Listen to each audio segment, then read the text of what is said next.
U.S. President-elect Donald Trump is planning to pull Washington out of the World Health Organization on day one of his second administration. It is one of the many things he promises to execute on January 20th. Though this would not be for the first time Trump has tried to lead a U.S. exit from the WHO. In 2020, Trump began the process of leaving the organization amid the spread of COVID-19. At the time, he accused the WHO of being under the control of Beijing and criticized its response to the COVID pandemic. He sent a 4-page letter to the WHO director suspending funds. And we are by far the largest contributor to WHO, World Health, and they misled us. I don't know. They must have known more than they knew, because they came after what other people knew that weren't even involved. We knew things that they didn't know, and either they didn't know or they didn't tell us, or right now they're literally a pipe organ for China. That's the way I view it. Trump has nominated several critics of the organization to top public health positions, including Robert F. Kennedy Jr., a vaccine skeptic who is up for the post of Secretary for Health and Human Services, which oversees all major U.S. health agencies, including the CDC and FDA. At a press briefing on December 10th, WHO Director General Tedros Adhanom Ghebreyesus said that WHO will be giving time and space for the transition to the new government in the U.S. We're ready to work together. And the relationship between WHO and the US, the United States, has been actually a good model of partnership and has been partnering for many years. And we believe that that will be the case. And I believe, the US leaders understand that the US cannot be safe unless the rest of the world is safe.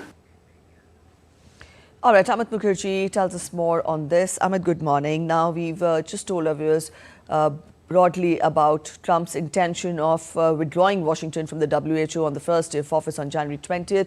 And we know also that this is not for the first time that Trump has, intended to get the U.S. out of the WHO. Help us understand what prompts him to do this again this time around, and how serious or grave is this? Well, Preeti, that's right. In fact, Donald Trump not only intended, but he actually moved to withdraw from the World Health Organization in 2020. In fact, if we look back, he had come down very heavily on WHO as well as China. He actually termed WHO as a puppet of Beijing because the organization failed to actually, put any accountability as far as the origin of this COVID-19 pandemic happened.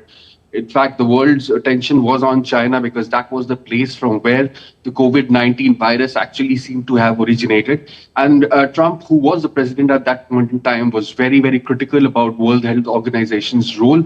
And was, if you look back again, there were several occasions where he actually termed the virus as the Chinese virus. So he was very, very unhappy at that point in time. In fact, he had initiated proceedings to actually withdraw from World Health Organization.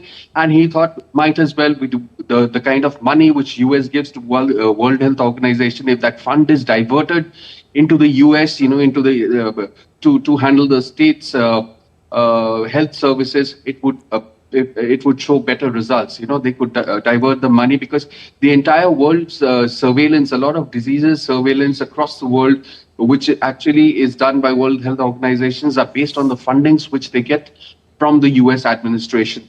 So very clearly, Trump was upset with World Health Organization. He moved to kind of withdraw from it. But of course, the administration changed and Joe Biden had taken over the presidency, following which it was all the efforts and the steps which were initiated by Donald Trump was reversed. Preeti?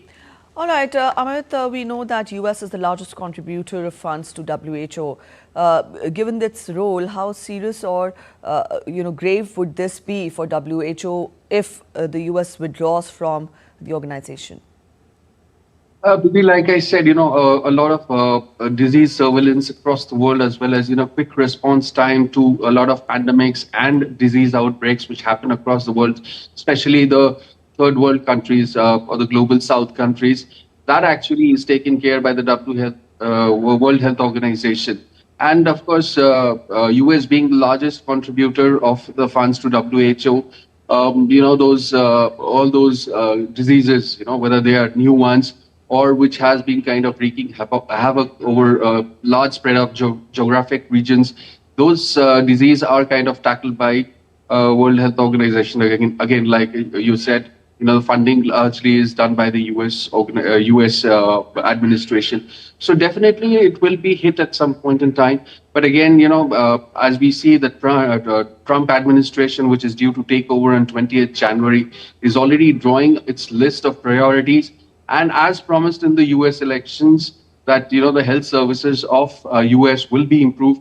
In fact, he's looking at various options where Trump sees that the money which US spends is pretty useless, and if that's diverted back into the country, that could help improve services for the citizens of the US.